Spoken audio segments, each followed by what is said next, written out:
पति पत्नी के दर्दनाक। दोस्तों, आज की कहानी एक ऐसे पति पत्नी के जोड़े की जिंदगी पर बीती हुई दर्दनाक कहानी है जिसे पढ़कर मेरी आंखों में भी आंसू आ गए।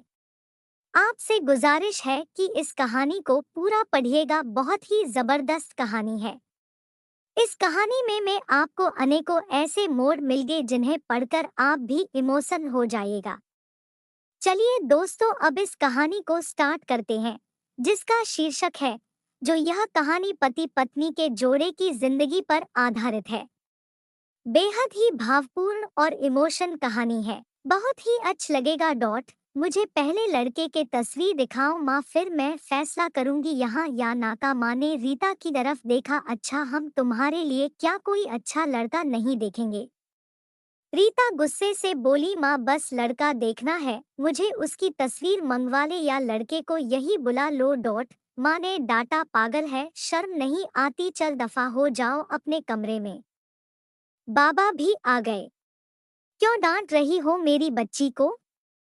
रीता बाबा के पास गई और जाकर कहने लगी, बाबा मुझे लड़का देखना है। बाबा ने मुस्कुराकर कहा, हाँ बेटी, तुम्हारी मर्जी से ही करेंगे शादी, कल मैं उसकी तस्वीर मंगवा लूंगा। लड़के का अपना होटल है, पढ़ा लिखा है, प्यारा है। लेकिन रीता को तो लड़का देखना था। लड़का तो प्यारा है। रीता ने हाँ कर दी। 10 दिनों में ही रीता की शादी हो गई। रीता का हमसफर सुशील ऑरेंज मैरिज थी।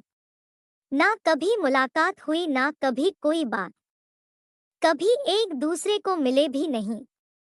ये ऐसा पवित्र रिश्ता होता है, दो अजनबी एक जान हो जाते हैं, जो कभी जिंदगी में मिले भी ना हो, दो पल भर में एक दूसरे की जान बन जाते हैं। पहली रात थी। सुशील कमरे में आया, हाथ में आइसक्रीम पकड़ी हुई रीता नजरें झुकाए बैठी थी। आइसक्रीम तो रीता की फेवरेट थी। सुशील को नमस्ते की। सुशील पास बैठ गया। सुशील थोड़ा सा शर्माता भी था। आइसक्रीम खाते हुए बोला, जीतने पैसे शादी पर खर्च किए इतने की काश मैं आइसक्रीम खा लेता। रीता का घूंघट उठाकर बोला, आप खाओगी पहले? तो रीता ने शर्माते हुए मना कर दिया। फिर सुशील ने प्यार से कहा, खाली प्यार बढ़ेगा। रीता को आइसक्रीम दी और खुद भी खाने लगा। रीता सारी आइसक्रीम खा गई।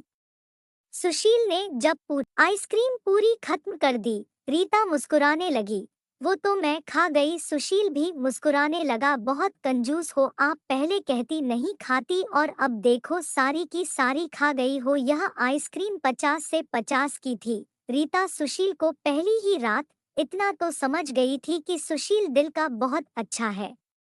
रात भर मोहब्बत भरी बातें होती रही। जिंदगी अपनी असल मंजिल की तरफ मुड़ गई थी। वक्त गुजरने लगा। रीता के भाई की शादी थी। रीता 4 महीने की प्रेग्नेंट भी थी। रीता ने सुशील से कहा, मुझे भाई की शादी में जाना है। सुशीला ने रीता के पास बैठकर बोला, रीता डॉक्टर ने आपको लंबी यात्रा करने से मना किया, इसलिए मैं कोई रिस्क नहीं लेना चाहता। मैं नहीं इजाजत दे सकता शादी में जाने की। रीता को बहुत गुस्सा आया। सुशीला, पागल हो गए हो क्या? मेरे भाई की शादी है और आप कह रहे हैं कि नहीं जाना। आप मुझे कार में बैठाकर आराम से छोड़कर आ जाए। बस सुशील ने रीता का हाथ पकड़ा। मोहब्बत से फिर समझाने लगा, रीता क्यों बेकार की जिद करती हो? डॉक्टर ने यात्रा करने से मना किया है तो मैं नहीं जाने दे सकता। तुम लापरवाह हो जाती हो और मैं तुमको किसी के भरोसे नहीं छोड़ सकता। इतना कहकर सुशील कमरे से बाहर चला गया। रीता रोने लगी। रीता ने अपनी माँ को फोन किया, सुशील मना कर रहा है शादी में आने के लिए। माँ ने समझाया, बेटा अगर वो कह रहा है तो मत ही आओ। लेकिन रीता की भाभी और भाई जिद करने लगे। क्यों नहीं आने दे रहा है सुशील हमारी बहन को? वो रात को आए, सुशील भी घर पर था। कहने लगे कि मेहंदी है, 3 ही बात है, अमृता को लेने आए हैं। सुशील ने रीता की तरफ देखा है। रीता, मैंने क्या कहा था तुमसे? रीता ने नजरें झुका ली, कमरे में चली गई। उठकर सुशील को गुस्सा तो बहुत था लेकिन ये सब्र कर लिया। 1,000 रुपया जेब से निकाले, रीता को दिए। ये कुछ पैसे रख लो, बाकी और चाहिए तो ले लेना, मैं आऊंगा कल। रीता बहुत खुश थी। सुशील ने अपने सीने से लगा, या रीता को अपना ख्याल रखना रीता। फिर रीता शादी में चली गई। मेहंदी की रात रीता की बुआ की लड़की भी आई हुई थी। डांस भी किया, काफी एंजॉय किया। बारात वाले दिन जब भाई की बारात लड़की वालों के घर पहुंची तो बारिश हो रही थी। गले में काफी कीचड़ था। रीता का पाँव फिसला गिर गई। गिरते ही उसके पेट में दर्द होने लगा। रीता जोर जोर से रोने लगी। जल्दी से रीता को अस्पताल ले गए। रीता दर्द से चिल्ला रही थी। सुशील को कॉल की, रीता के बारे में बताया। सुशील घबरा गया। वो जल्दी से अस्पताल पहुंचा। डॉक्टर रीता को इमरजेंसी वार्ड में ले गए थे। सुशील बहुत परेशान था। दिल की धड़कनें बेकाबू थी, जुबान पर ईश्वर का जाप था। बाकी सब लोग शादी की खुशियों में मग्न थे, लेकिन यहाँ सुशील परेशान खड़ा था। कुछ देर बाद डॉक्टर कमरे से बाहर आए। उन्होंने सॉरी कहते हुए बताया, आपका बच्चा मर चुका है। सुशील बेजान सा होकर कुर्सी पर बैठ गया है। भगवान से हिम्मत मांगकर जल्दी से वार्ड में गया। रीता रो रही थी। सुशील को देखकर मुंह मोड़ लिया। सुशील पास बैठ गया, सर पर हाथ फेरने लगा। अच्छा चल चुप कर मेरी सोनी, रोना बंद कर, बस ऊपर वाले की मर्जी थी। रीता फूट फूट कर रोने लगी। सुशील मुझे माफ कर दे, मुझसे गलती हो गई। सुशील ने आंसुओं से भीगी हुई पलकों को चूम लिया। अरे बस बस मेरी जान, रोते नहीं है, बस ऊपर वाले की मर्जी थी, चुप हो जाऊं। रीता खुद को गुनहगार समझ रही थी, अपने बच्चे और सुशील का। सुशील समझने लगा। रीता का सर अपनी गोद में रख लिया। चुप हो जाए मेरी सोनी, सोनी रो मत, अब देख मैं तेरे पास हूँ। रीता को लेकर घर चला गया।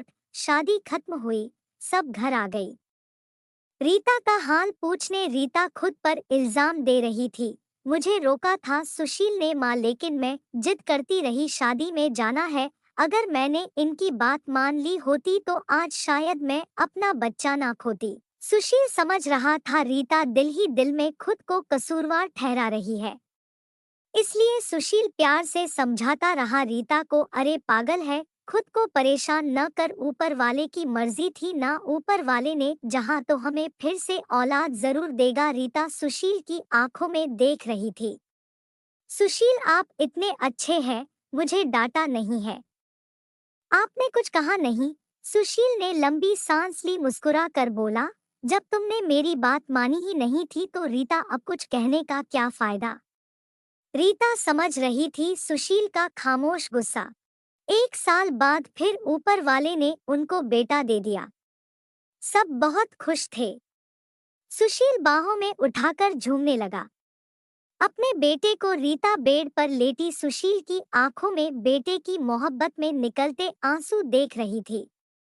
जिंदगी में अच्छे दिन आते हैं, लेकिन अक्लमंद वही होता है जो खुद को हालात में ढाल लेता है। सुशील के 2 भाई जो सुशील से अमीर थे, उन दोनों भाइयों का अपना अच्छा खासा बिजनेस था, लेकिन सुशील का छोटा सा होटल था जिससे बस गुजारा हो रहा था। रीता ने जिद की, सुशील बच्चे को गर्मी लगती है, इसलिए यह बहुत रोता है, मुझे कमरे में एसी लगवा कर दे। सुशील ने सिर पर हाथ रखा। अरे रीता पागल हो गई हो क्या, मेरे पास नहीं है इतने पैसे एसी के लिए। रीता ने जिद की, मुझे ऐसी चाहिए बस कमरे में। सुशील अपने बेटे को सीने पर लेटाकर खेल रहा था उसके साथ। रीता बस एसी लगवाने की जिद किए बैठी थी। सुशील ने रीता का हाथ पकड़ा, अपने करीबी किया। रीता पता नहीं क्यों इतनी चिंदी हो, तुम लगवा दूंगा एसी, ये लो सो गया है मेरा राजकुमार, इसको लेटा दो। 2 साल बाद ऊपर वाले ने एक बेटी भी दी। वे दोनों बहुत खुश थे। हर अच्छी बुरी ख्वाहिश पूरी करता था सुशील, लेकिन फिर भी छोटी छोटी बातों पर उनमें झगड़ा रहता ही था। बेटा 4 साल का हो गया था। बेटी छोटी थी, सुशील का होटल का काम अच्छा नहीं चल रहा था। सुशील कुछ परेशान था। घर आया देखा बेटे ने उसका लैपटॉप तोड़ दिया था। प्रीति मोबाइल पर लगी हुई थी। सुशील ने देखा लैपटॉप टूटा हुआ पड़ा है। सुशील चिल्लाकर बोला, रीता ये क्या है? रीता ने देखा, ये आपके लाडले ने तोड़ा है। सुशील गुस्से में पहले ही था। रीता को गाली देकर बोला, तुम्हारा दिमाग काम नहीं करता, इसमें मेरा सारा डेटा था, तुम पागल हो क्या? जाओ खाना लेकर आओ, उठ जाओ। रीता गुस्से में गोली, सुशील में नौकरानी नहीं हूँ, सारा दिन बच्चों को संभालूं और फिर तुम मुझे गाली दो। सारा दिन इतना काम करो और कदर इतनी सी है, गाली दे रहे हो। रीता खाना लेकर आई, बैंगन बने हुए थे। सुशीला ने बैंगन देखे, चिल्लाकर बोला, तुम्हारा दिमाग खराब है, तुमको कितनी बार समझाया है मैं बैंगन नहीं खाता। सुशील ने खाना उठाकर फेंक दिया, उठकर बाहर चला गया। इतने में बेटे ने कांच का गिलास तोड़ दिया, जो हाथ पर लग गया। काफी खून बहने लगा था। हाथ से रीता ने बेटे को एक दो थप्पड़ लगा दिए। बहुत तंग आ गई हूँ मैं, तुम बाप बेटे से। बेटे को उठाकर कमरे में ले गई, रो रही थी, साथ ही उसे मैं बोल रही थी, 5 साल हो गए इस इंसान के साथ, बड़ी कदर ही नहीं है। बेटे के जख्म पर मरहम लगाने लगी। इतने में बेटी भूख से रोने लगी। बेटी को गोद में उठाया। इस इंसान की ऐसी हरकतें रही तो गुजारा मुश्किल हो जाएगा। रात भर सुशील गायब रहा। रीता ने भी फोन करके ना पूछा। रीता ने अपनी माँ को बताया, सुशील आजकल ना खर्चा दे रहा है, ना अच्छे से बात करता है, गालियां देता है। माँ ने कहा, अच्छा हम करते हैं बात उससे। सुशील को महसूस हुआ उसने अच्छा नहीं किया रीता के साथ। आज घर जाकर रीता को सॉरी करूंगा। घर आया देखा घर में रीता के माँ बाप, चाचा सब आकर बैठे हुए थे। सुशील ने रीता की तरफ देखा, रीता खामोश रही, नमस्ते किया। उसके बाद बात तो शुरू हो गई। माँ चिल्लाकर बोली, क्यों बेटा तुम खर्चा नहीं देते हो, रीता को क्यों गालियां देते हो? सुशील को बहुत गुस्सा आया। घर की बात ही हम दोनों सुलझा लेते। सुशील ने गुस्से से कहा, इसको सब कुछ देता हूँ, ये बस तमाशा लगाना चाहती है। रीता भी गुस्सा थी, वो भी गुस्से में बोली, क्या देते हैं? वो महीने में 10,000 देते हो, जिसका दोनों बच्चों का दूध भी पूरा नहीं होता। एहसान करते हो मुझ पर, तुम्हारे बच्चों पर खर्चा करती हूँ। बहस इतनी बढ़ गई कि सबके सामने सुशील ने रीता को थप्पड़ मार दिया। रीता की माँ को बर्दाश्त नहीं हुआ, वो अपनी बेटी को साथ ले गई, दोनों बच्चे भी साथ ले गई। सुशील ने भी ना रोका उन्हें, रीता नाराज होकर चली गई। रीता को थप्पड़ ज्यादा जोर का लगा, निशाना बन गया था। चेहरे पर माँ भी रोने लगी, न जाने पहले भी कितना जुल्म करता होगा मेरी बेटी पर, कमीना इंसान। सुशील पहले से ही अपने होटल की वजह से परेशान था, काम ना होने की वजह से, और अब ये परेशानी बन गई। रीता मायके में थी, सुशील यहाँ था, घर में परेशान था। हालात इतने खराब हो गए, सुशील को अपना होटल बेचना पड़ा। 2 महीने गुजर गए, दोनों ने एक दूसरे से बात तक न की, दोनों गुस्से में थे। सुशील कहता, खुद गई है खुद वापस आए। रीता की अकड़ थी, मनाने आएगा तो जाऊंगी। दिन गुजरते गए, 8 महीने गुजर गई, कोई बातचीत नहीं हुई। सुशील के एक दोस्त ने सुशील से कहा, विदेश जाना है तो बताओ, मेरे पास एक ही वीजा है। हालात काफी बुरे थे, सुशील विदेश चला गया, नंबर बंद हो गया। 1 साल गुजर गया, दोनों ने कोई बात ना की, एक दूसरे के साथ। रीता भाई से खर्चा लेती, बच्चों के दूध का या फिर दूसरी जरूरी सामान का। भाई कब तक दे सकते थे खर्चा, उनके भी अपने बच्चे थे। कभी रीता के बच्चे कोई नुकसान कर देते, कोई चीज तोड़ देते तो रीता की भाभी हजारों बातें करती, ताने देती थी। रीता चुपचाप सुन लेती थी। क्या करती है, आखिर किसी को कुछ बताती भी न थी। दीपावली का दिन था। रीता ने भाई से कहा, पैसे दे दो, बच्चों को शॉपिंग करवानी है। भाभी पास से बोली, बहन साफ सी बात है, हमारे पास फालतू के पैसे नहीं हैं।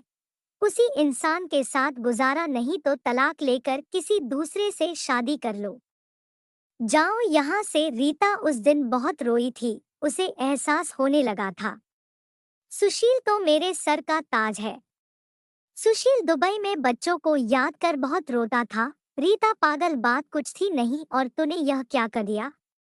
उधर रीता के भाई ने रीता के लिए एक आदमी देखा जिसकी पत्नी की मृत्यु हो चुकी थी। 4 बच्चे थे।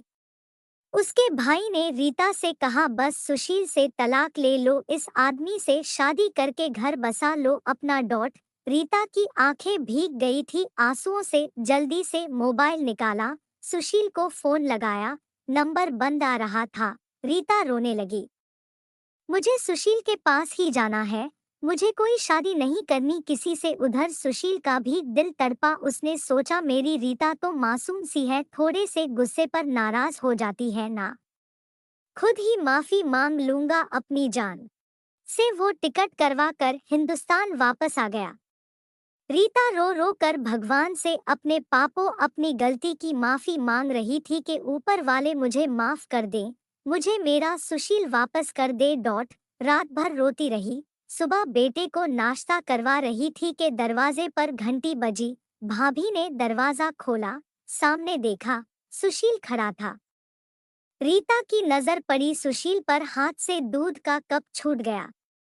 नंगे पांव दौड़ते हुए जाकर सुशील के सीने से जा लगी, चीख चीख कर रोने लगी, सुशील मैं बहुत प्यार करती हूँ तुमसे डॉट। सुशील के पांव पकड़ लिए, माफ कर दो सुशील। सुशील ने रीता का माथा चूमा, आंसू साफ किया। तुम भी माफ कर दो मेरी जान, मैंने गुस्से में ज्यादा बोल दिया था। बच्चों को सीने से लगाया, सुशील प्यार करने लगा डॉट। रीता के भाई और भाभी की आंखों में आंखें डालकर गर्व से बोली, मेरा परमेश्वर, मेरा हमसफर है, मेरे पास आप लोगों का बहुत बहुत धन्यवाद। वो सुशील के साथ घर वापस आ गई। दोनों खुशी से सब बातें भूलकर जीने लगे। लेकिन वो इस समाज को इतना बता गए, जज्बात में जुदा हो जाना बहुत आसान है, लेकिन जुदा होकर जीना बहुत मुश्किल है डॉट। जो धर्म एक हमसफर महसूस कर सकता है, वो कोई और नहीं समझ सकता। गलत फैसला लेकर जिंदगी बर्बाद ना करें, ये सब वक्त के साथ बदल जाता है। हाँ, अगर नहीं बदलता तो हम सफर। अगर कोई नाराज है या घमंड में है तो जाओ मना लो, राजी कर लो एक दूसरे को, इससे पहले कि फिर देर हो जाए। अगर मेरी कहानी किसी एक के भी दिल में घर कर गई तो मेरा मकसद पूरा हो जाएगा। आजकल छोटी छोटी बातों पर घर उजड़ रहे हैं, अगर थोड़ी बर्दाश्त कर ले तो ऐसे घर ना उजड़े डॉट। दोस्तों, सही कहा ना मैंने? आपकी क्या राय है इस कहानी के बारे में? आप कमेंट करके हमें जरूर बताएं। ऐसे ही और अमेजिंग कहानियां पढ़ने के लिए हमारे चैनल को सब्सक्राइब जरूर करें।